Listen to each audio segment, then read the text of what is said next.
Hey, everybody. Welcome to the Influential Personal Brand Podcast. This is one of your co-hosts, AJ Vaden here, and I am genuinely so happy and I'm so excited to have the amazing Brittany Hodak on the show today. She's a personal friend, but she's also someone that we go to for customer experience training and advice. So we've got some shared personal and professional lives, which I'm so happy to merge those together for everyone on the show today. And let me just give you a little bit of background.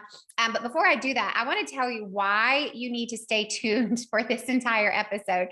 Is like there are two things that propelled me to coerce Brittany to come onto the show today. And the first one is the fundamental belief that every single person in your company is in charge of customer experience, whether that is service or sales or marketing. It's like anyone who touches your customers, which should be anyone and everyone at some point, they are in charge of experience, which means this is an important conversation to be had for every single person, no matter what your job is, what your role is, what your company is, what industry you're in.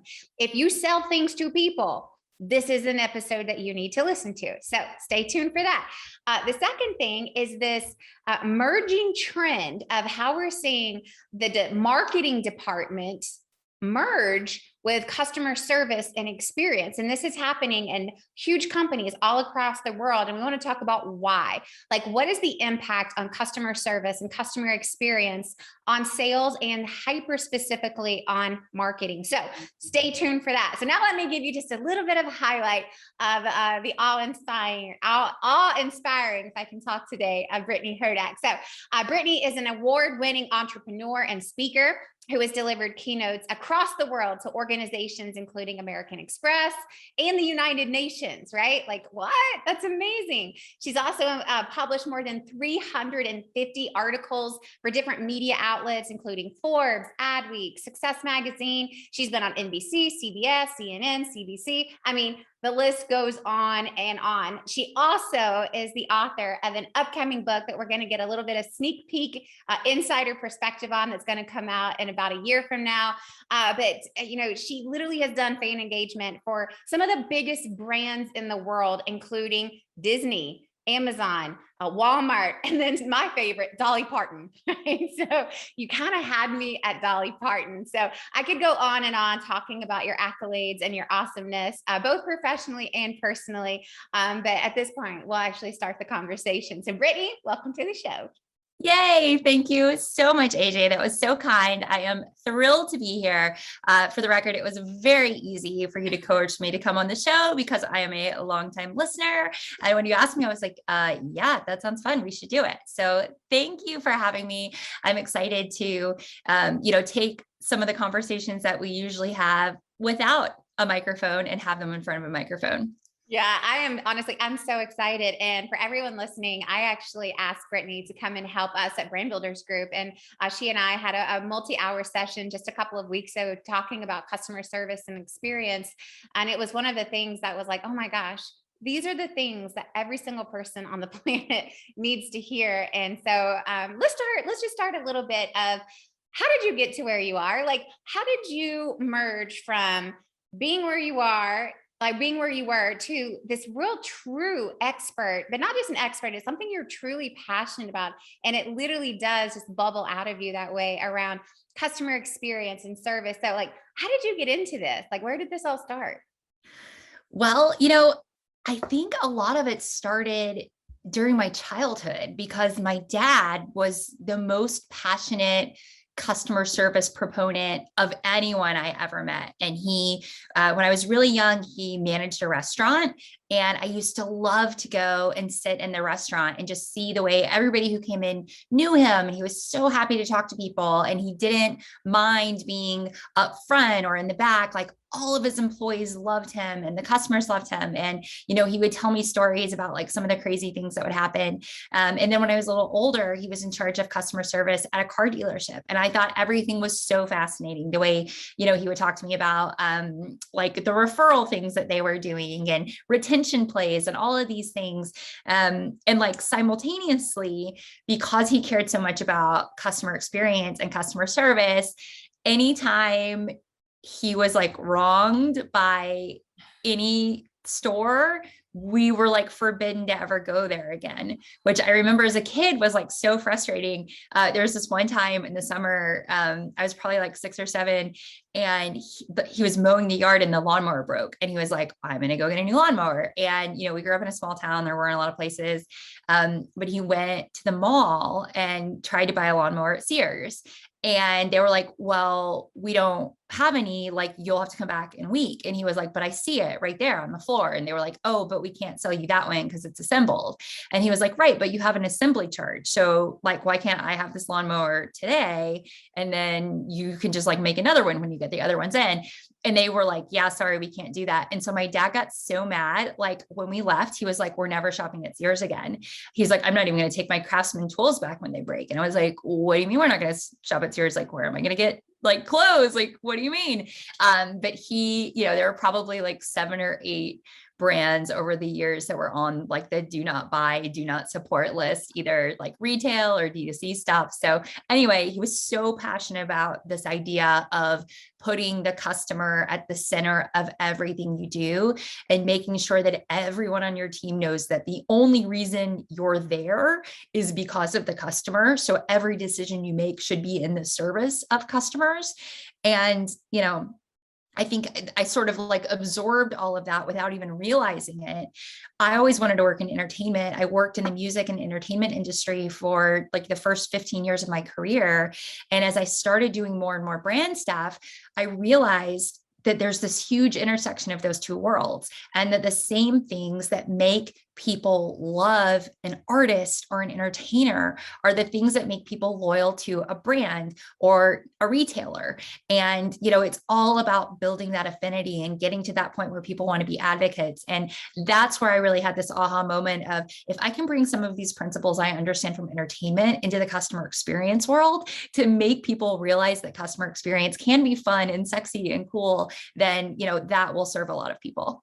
Oh my gosh, I love that. And so I am curious. So, and maybe this is a little bit of what's going to be coming in your upcoming book, Creating Superfans, which is coming out a year from now, roughly, give or take a little bit.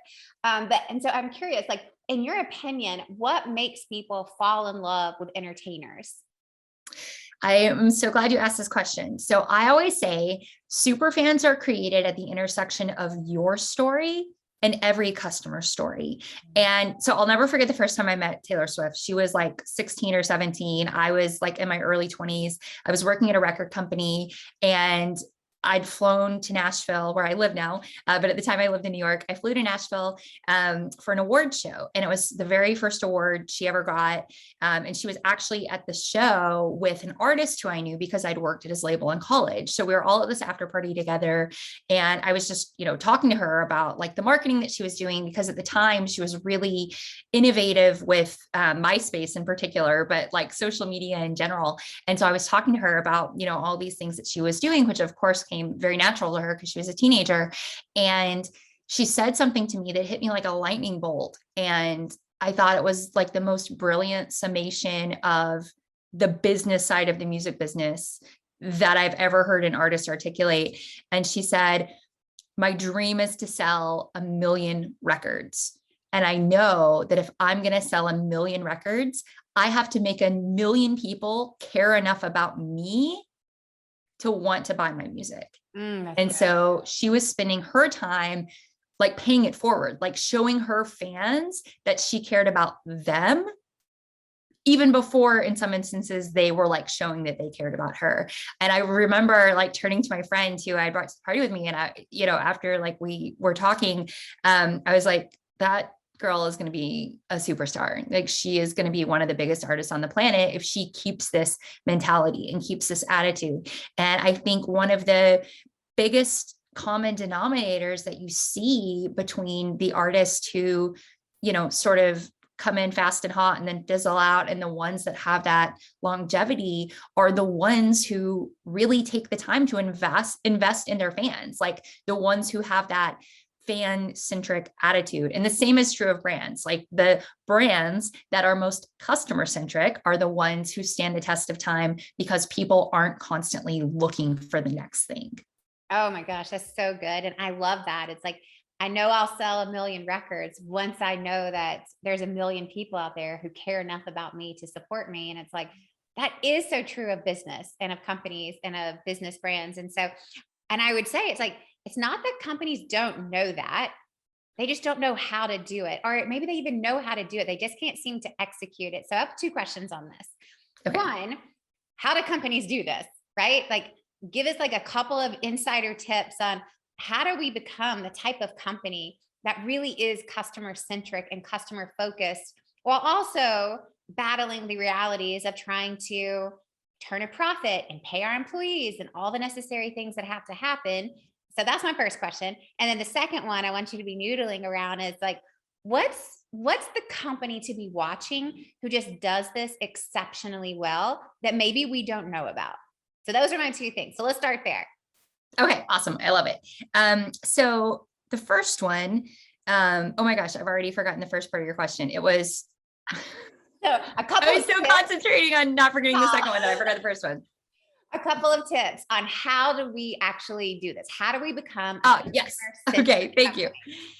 Yes. So, one tip is to really be honest with yourself about where you're at right now. Because if you ask 100 CEOs, are you customer centric?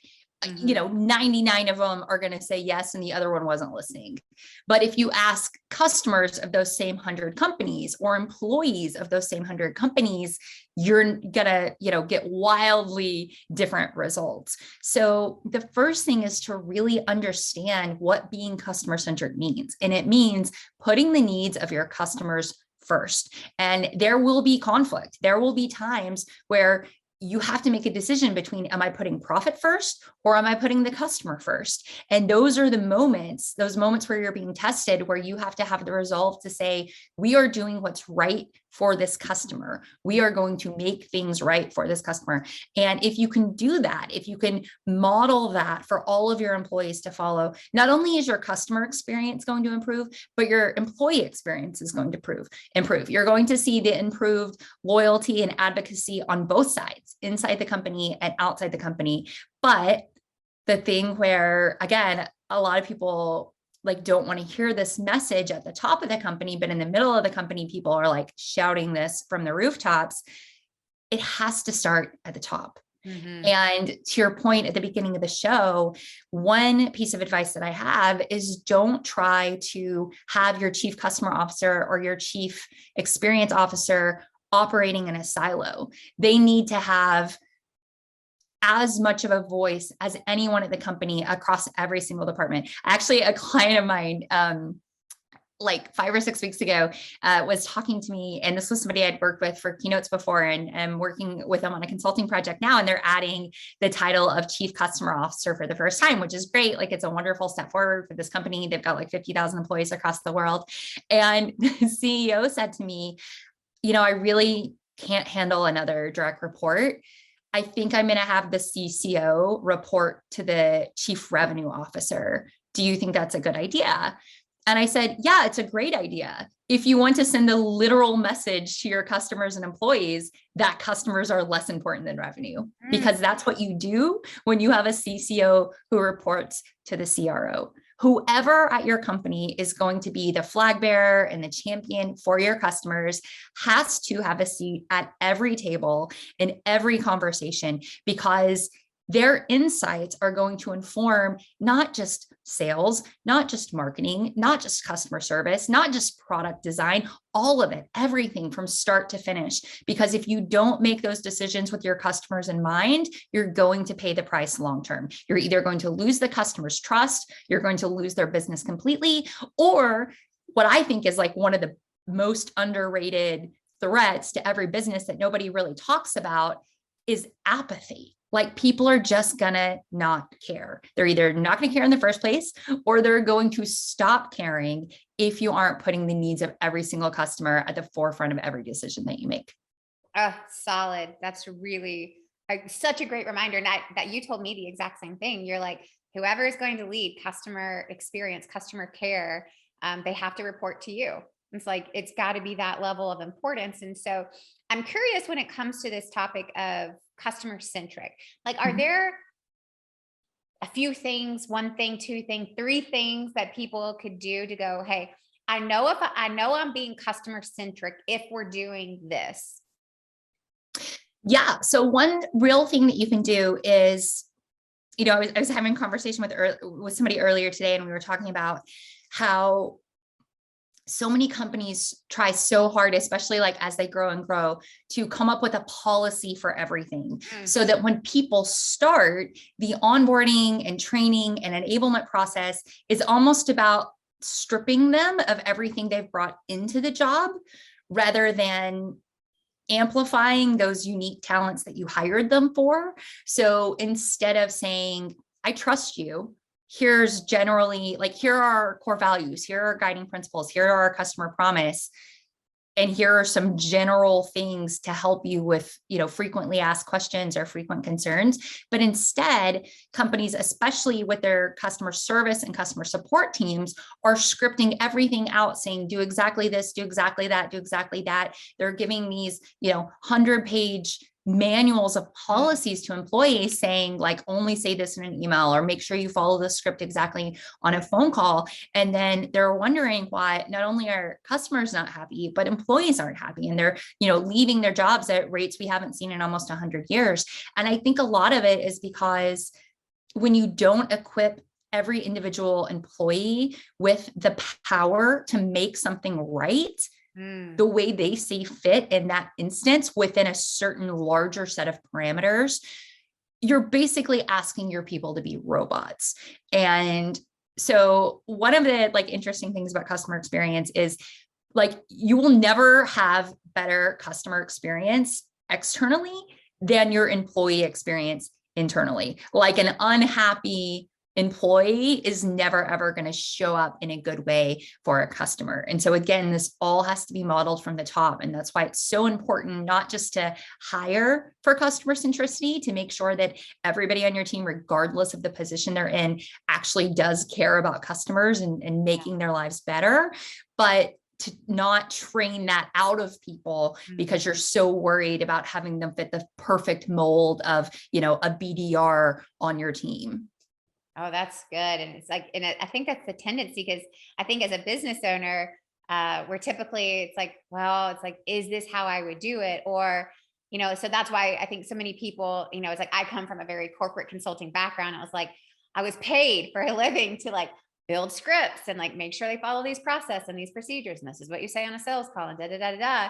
And it's kind of coming back of no, you need a set of parameters, these larger guidelines, but goodness gracious, don't strip the humanity out of people. Just teach your people how to love people and how to have good conversations, and then know what's acceptable and what's not. Right? Exactly, 100%. And if you study some of the most innovative companies, that's exactly what they tell their people. They say, this is the promise that we're going to uphold to our customers. Your job is to make sure that we live up to that. And then, of course you have to give them parameters. Of course you have to say, use your best judgment within these guidelines. But when you don't allow people to solve problems as they see fit, it doesn't feel like a personal solution to the customer. It just feels like, I'm another PO or another order, and you rubber stamped the same solution that you do to everybody else, versus where there are those opportunities for a customer to forge a true connection with your company because of something that employee did. Yeah. And again, it comes back to human connection, human relationship, right? It's like saying back to this Taylor Swift thing. It's like I have to get people to care enough about me. Right. And it's like, we got to do the same for our customers. So, okay. So before I get to this model company example that I'm so curious to hear who you think it is, I want to also talk about this concept is how we create this experience and how we prevent it from being siloed, right? So what are some tips around making sure that customer experience doesn't get siloed into just a customer service department, but it's there's huge trends, and it's like one of our very close friends just merged with a huge company that's basically saying, no, marketing and customer experience are now the same. And there's this trend of merging customer experience and customer service within marketing. And I'm going, well, that's breaking down some serious barriers and silos of going, no, they're synonymous to us. And so how do you do that? Yeah, well, that's a great question. And I think a lot of that is, of course, the evolution of the fact that traditional marketing, going back like pre-social media and perhaps even pre-internet, was all about intent. So it's like the marketing department, existed to create leads for the sales department, and then maybe do like trade shows and stuff that were sort of like that, bottom of funnel activity. And I think as social media really exploded and businesses were like, we don't know what to do with this. Like, who do we give it to? What do we do? Marketing, they can handle it, right? They're the ones who work with people to make like logos and stuff. Yeah. Do our social media pages. And so what you've seen is kind of this just like, attrition of like marketing gets a little more. But you're right. Like, experience, now the customer experience, I feel like is having like a real moment right now. Like, people are writing books about it, including yours truly creating superfans in stores January 2023. But people, it's like people are talking about it on podcasts. And I think that a lot of C-suite executives are sort of just like changing their title from chief marketing officer to chief experience officer or chief marketing and experience officer. But it's got to go beyond the marketing department and even like the marketing and the customer service department, because as I said, like, everyone in your company is part of the experience department, whether they know it or not. And if you don't have clear guidelines to teach them what the model is, it's going to be like, some people are great and some people are terrible, because it's going to be just the variance from person to person. And so you've really got to remember that. I like to say that experience is everything, meaning CX is, the biggest factor for brand loyalty. More than 2/3 of brand loyalty is driven by CX, which is more than price and product combined. So experience is everything in this economy that we're living in right now. But the inverse of that is true as well. Everything is experience. Every touch point, every message. And some of those are going to be controlled by marketing and some aren't.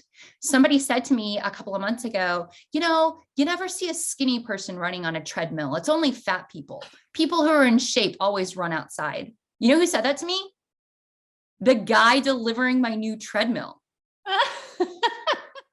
And I was like, I kind of like didn't say anything because, I wasn't like expecting the guy who had just like lugged this treadmill upstairs to have that hot take. And I don't know what kind of response he was waiting for, but I was just kind of trying to decide if he was, maybe kidding or not. And he goes, "Oh, I bet you got a big husband. Is your husband fat?" That's awesome. And then he went on to tell me like how you never see somebody who's in shape running on a treadmill, and he runs outside 30 miles every single week. And like, that's the only way to run and the best way to run. And I was like, as he's delivering a treadmill. Yeah, exactly. And I was like, "So do you work for Nordic Track or are you like a third party delivery?" And he goes, No. I work at the company. I've been there a few years. I could get a treadmill for so cheap. I don't even want one." Oh, so, wow. Got a real advocate, right? What he's doing. Yeah. So every single person at your company is part of the experience department, and every decision needs to be approached with that customer in mind. Another like totally crazy story. So I switched vets about a year ago after going to the same vet for more than 4 years for my dogs. And the reason I switched vets is because the message on the answering service changed. So like, you can't book appointments online, you have to call, and you never get a receptionist. It's like, a phone tree. So I swear, this is the message. "Thank you for calling," the name of the place. "For hours and location, press 1. To get a refill, press 2. For cremation and euthanasia, press 3. Press 4 to schedule an appointment." And then it was like, press 0 for the receptionist. And the first time I heard that, like, I hung up because I was like, that had to be wrong.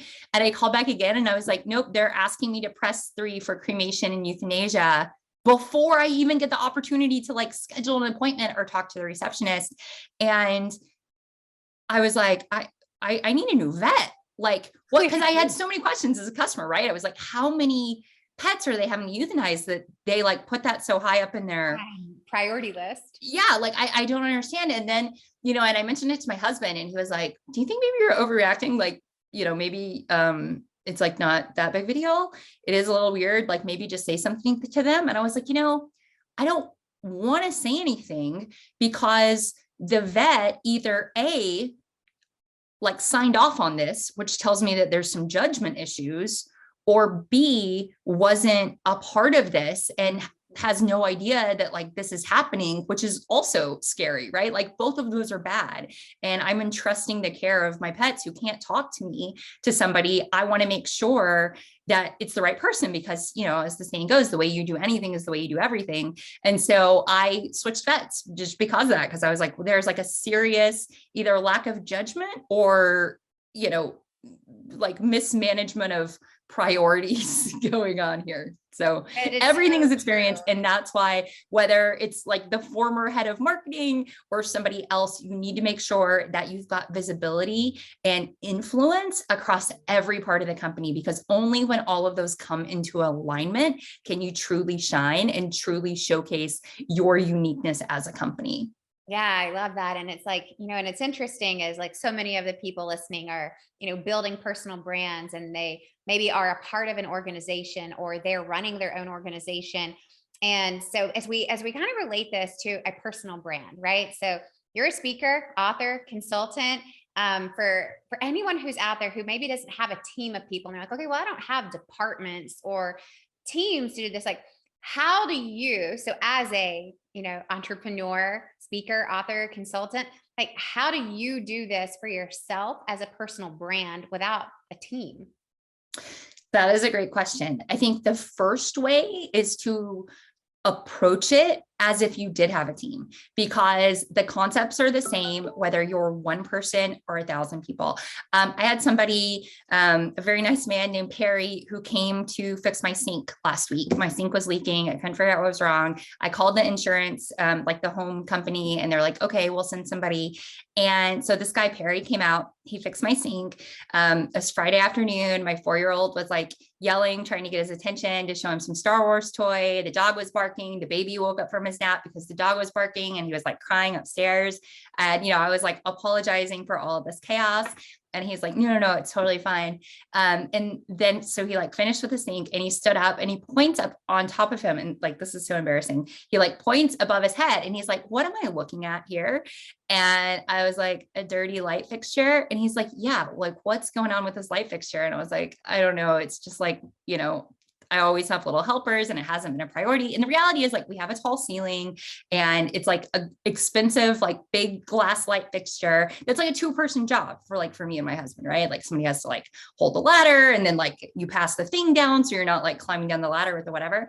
And he's like, give me a ladder. I'm going to clean this for you. And I was like, absolutely not. Like, you came to fix my sink. Like, you do not need to do this. And he was like, my mom always taught me that if I can make something better, I'm not allowed to leave it the way that I found it. Go get me a ladder, or I'm going to go in your garage and look for it myself. And I was like, oh my gosh. So he proceeded to not just like climb the ladder, take down this gross light fixture that for some reason is like where every moth in America goes to die.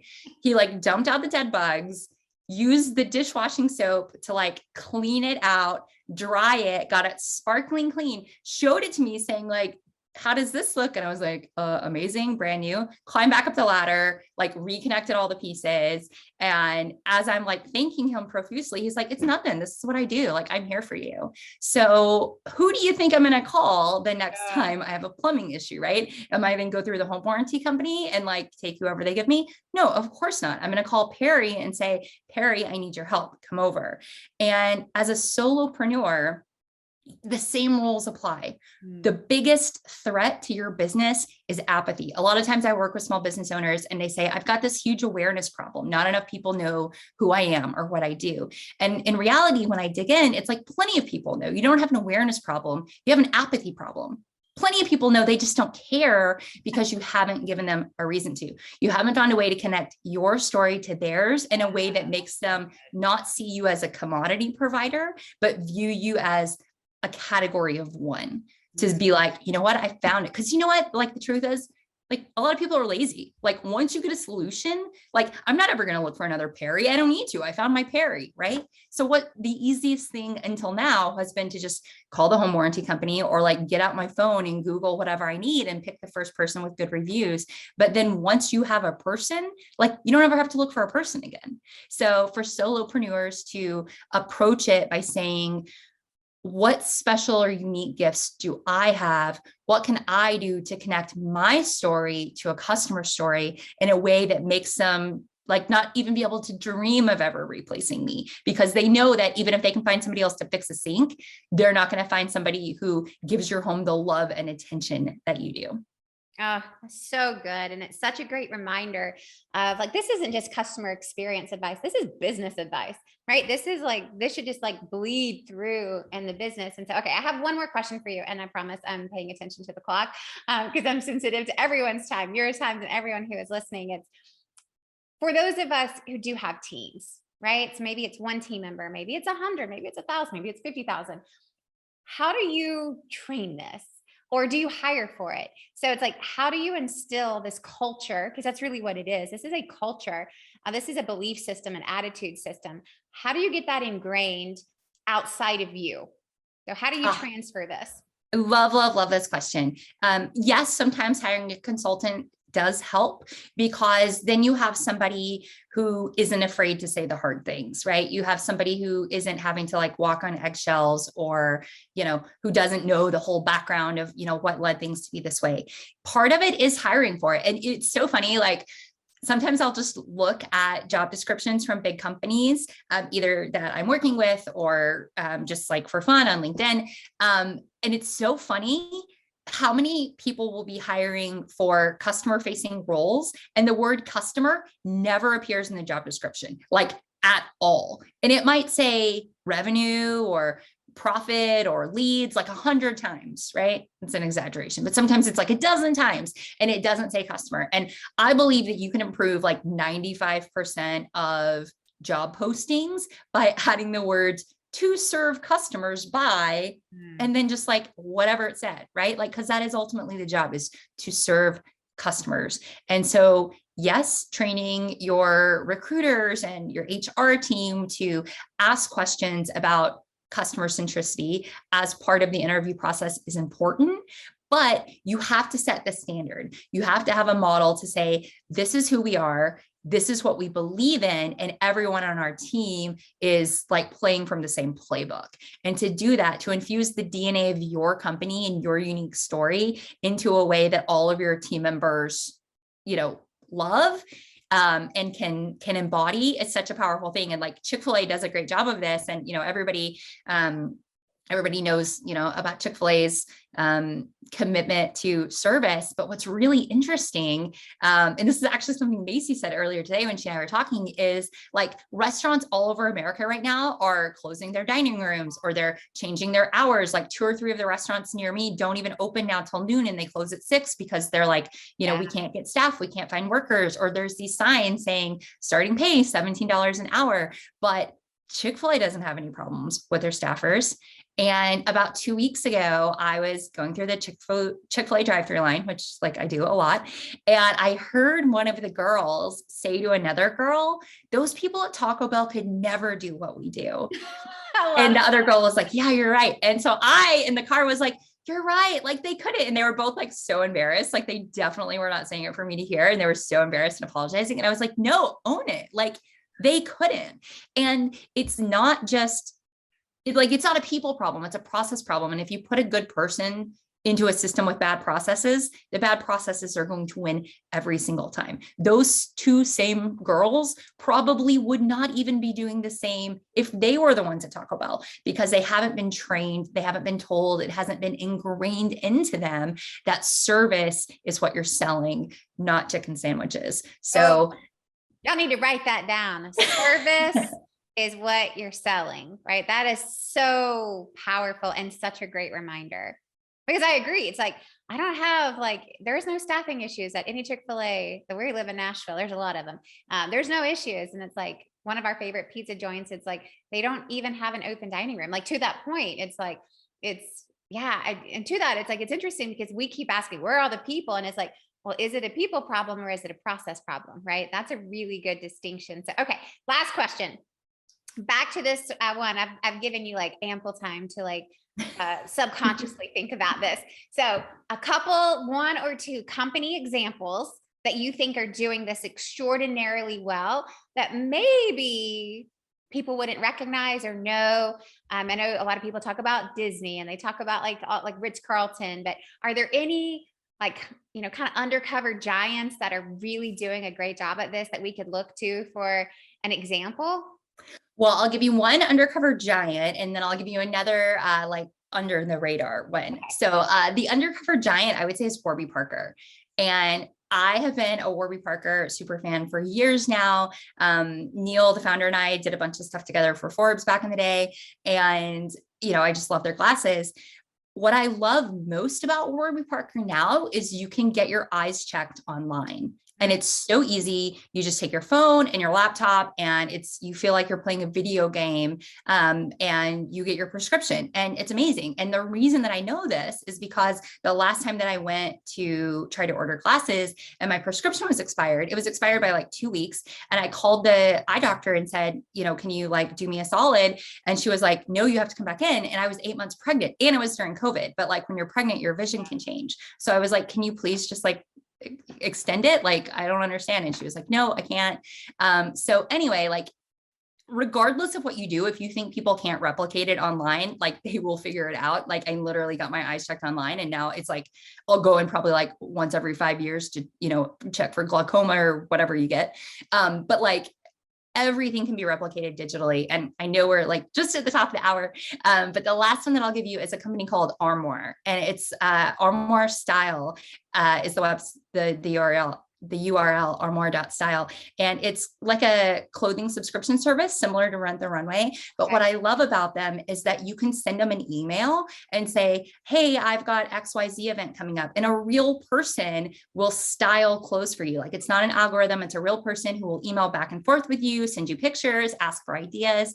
And then you get your clothes. When you get your clothes in the mail, they're always tied up, like very pretty package with like twine and paper. And then they make these like paper mache dresses, like not paper mache, origami, like an origami dress folded out of like a really cool decorated sheet of paper. And I always look forward to getting them because I've got a 4-year-old who's always like having fun playing with like the little like origami dress, but it's just such a great personal touch. It's like everything Rent the Runway was like 10 years ago. And now Armoire is like getting a bunch of market share. So never underestimate the power of a personal touch. Never underestimate the opportunity to connect your story with your customer's story by showing them what matters to them matters to you. Oh, this has been such an inspiring conversation. If not for anyone else, for me. I mean, just great reminder. I hope for other people too. I was like, clearly, if it's going to help me, it's going to help someone. But these are just such great reminders. And I think back to, I said that as soon as you said, like, sir, remember what you're selling is service. It's like, yeah, like, don't forget, like, you got into this to serve people, or whatever your business is. You're working with people. So whether it's a product or a service or whatever, it's like, don't forget the people, right? People over profits. I love this. This was so good. So just a couple of quick things for everyone who's listening. I want to make sure that you know where to connect with Brittany. And as she mentioned, her book, Creating Superfans, is coming out January 2023. So you got a while before it comes out, but that doesn't mean that you can't start getting content from Brittany right now. And she has put together a really cool mini course, a little video series for you guys. So if you want to go to BrittanyHodak.com/live, you can get access to that mini course. And of course, we'll put this link in the show notes. But again, that's BrittanyHodak.com/live. And then Brittany, where would you say is like, do you have a preferred social site for people to go and find you? My preferred social site is whatever your preferred social site is. I always tell people you should be active on, All of them, yes, you want to be active on all of them because you never want somebody to be like, oh, I would love to follow her if, except I'm not on TikTok. Well, I have a TikTok account, but I don't post anything because I'm like way too old. Okay. So As my kids pretty like, much that TikTok. yeah. But I do have my handle. So like you can send me a message. I don't even know if you can send messages on TikTok, but if you can, you can send me a message there. Yeah, I know I'm super old. But everywhere it's at BrittanyHodak.com. Yes. At Brittany Hodak. Yes, everywhere is at Brittany Hodak. And that video course you mentioned is totally free. So check it out. It's BrittanyHodak.com/live. It's a 5-day video course delivered via email, and it's designed for everybody on your team. So if you're somebody listening right now and you're like, oh, I would love for my team to get a little bit more of this and think a little bit more about customers, just let them sign up for the course. It's totally free. It's 5 days of training. And there's not even like an upsell at the end. Like it's literally just like, I want you to care more about your customers, and here's how. And then the upsell will come in January when I'm like, hey, so are you buying my book? Because you should buy my book. Very good. It's just infiltrate with value, and eventually people naturally want more. This has been so awesome. Thank you for being on the show. Everyone, thank you for listening. We'll catch you next time on the Influential Personal Brand. Hey, brand builder, Rory Vaden here. Thank you so much for taking the time to check out this interview. As always, it's our honor to provide it to you for free. And wanted to let you know there's no big sales pitch or anything coming at the end. However, if you are someone who is looking to build and monetize your personal brand, we would love to talk to you and get to know you a little bit and hear about some of your dreams and visions and share with you a little bit about what we're up to see if we might be a fit. So if you're interested in a free strategy call with someone from our team, we would love to hear from you. You can do that at brandbuildersgroup.com/podcall, brandbuildersgroup.com/podcall. We hope to talk to you soon. All right, y'all, this is my recap episode on the conversation that we just had with Brittany Hodak on creating amazing customer experience, not just service, but experience. So these are a couple of my key takeaways and just great reminders. And I love this so much because to me, it is universal and is for everyone. It doesn't matter if you're a personal brand or a CEO or a frontline employee, or if you're in customer service or sales or whatever it is you're doing, this applies to you. So here are my highlights in this universal fashion when it comes to customer experience is one, I think I said this like 5 times in the interview, but I'm going to say it again here too, is that remember what you're selling is service. And I think that's so important. And it's so easy to get caught up in building systems and processes and building manuals and writing scripts and, building project management systems and email campaigns and all this stuff. When at the end of the day, people just need to know that you care. And it's really hard to tell if someone cares in an email or a text. Right. And I'll be the first one to say it's like one of the number one things that we're trying to change at our company at Brand Builders Group right now is we are a call first company. Right now, if your preference is email, we will correspond in email, but we want to talk to you. We want to actually have a real conversation and a real relationship of like, tell me where you are. What are you going through? How can we help? Not just fill out this survey and maybe someone will look at it one day. It's like, it's a call first culture. And a lot of that started from some work that our company did with Brittany in preparation for starting 2022. And we basically said, it's like our business has gotten too automated. So how do we re-infiltrate back that human connection? And again, it's like people don't remember all the things that happened. They may not remember what you said or what you did, but people do remember how you made them feel. Right. And people care to know that you care about them. So remember what you're selling is service. And as long as you can make someone feel cared for and feel heard, that's a win. Right. I would much rather win the relationship than win the sale. And that's a tough pill to swallow sometimes as a business owner, as an entrepreneur. And sometimes I choose to lose the battle so that we can make progress in this overall war of, we're not going to be a fit for everyone. And we have to figure out like within parameters, what makes sense for the customer. Right. And it's like, and how do we also not like go under and we can still pay our bills, but we do have to remember, it's like, we got in this to serve people just like you did. Whatever it is that you're selling, whatever it is that you're doing, it's like you got into this probably to help someone. And somewhere along the way, we forget how to put people first and how to keep people first. And so if you can just like, one key takeaway is just remember what you're selling is service. I thought that was amazing. Such a good reminder for me. So hopefully it is for you too. The second thing that was so impactful is this reminder that building a business, building a brand, which are the same thing, cannot happen in silos.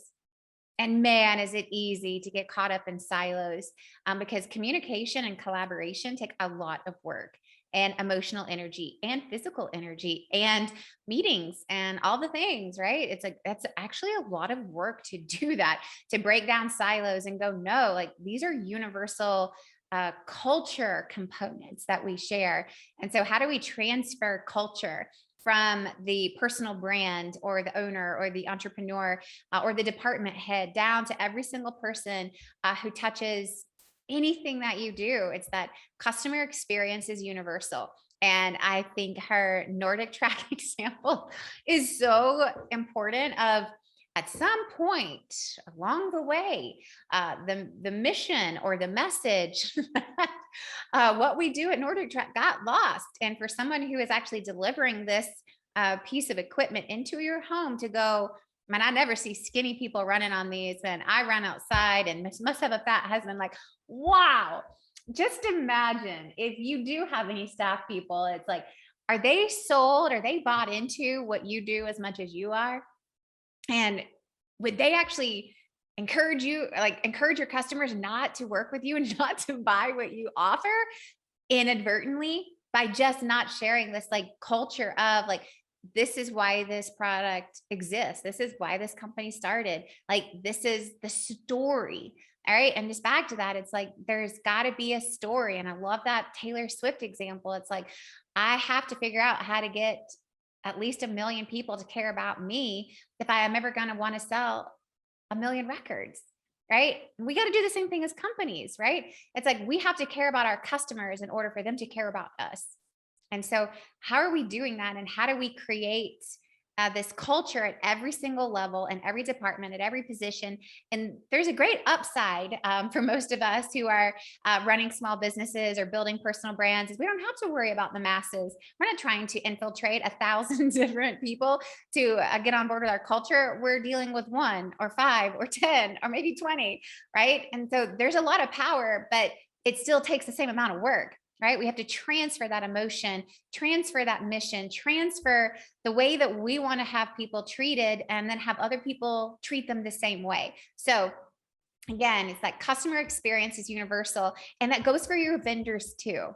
So remember, it's like, if they represent you, that counts for them too. So number 1, remember what you're selling is service. Number 2, customer experience is universal. And then the third thing, which I kind of led to a little bit, is this concept of, how do you get people to care about you? Well, number 1, you care about them. Somewhat simple. So then ask yourself, and I don't have the answer for you for this. This is a rhetorical question I'm asking, but ask yourself, how do I care about my customers? How do I make sure that these people know that they're cared for? How do I, as an entrepreneur, a personal brand, a business owner, an executive, whatever, how do I show my customers that I care about them? And I think that's going to look really different. And I think you got to first ask with, what do our customers want from us? And that may start with simply asking them, because I think everyone values different types of service differently. Like, I know for me, like, one of my personal core values when it comes to working with other companies is responsiveness. Like, even with my own team, it's like, I hold responsiveness like above the bar in terms of importance. Like, to me, it's like, if you are responsive to me, I'm important to you. And if you are not, I am not. And so when it takes other companies and vendors and suppliers days or weeks to get back to me, I'm like, I'm not important to you. So I might as well start looking, because somebody else will prioritize me. I just have to go find who they are. So may not be that for you. So what is it for your customers? Right. And then you got to figure out what it is. And then how do you put protocols in place, guidelines, to allow for that to happen, whatever it is in your culture, in your company, in your environment. So again, just ask yourself, it's like, how do we let our customers know that we care about them? And not just our customers, but our prospective customers as well. So again, if you didn't listen to it, go listen to the entire episode. It was so good.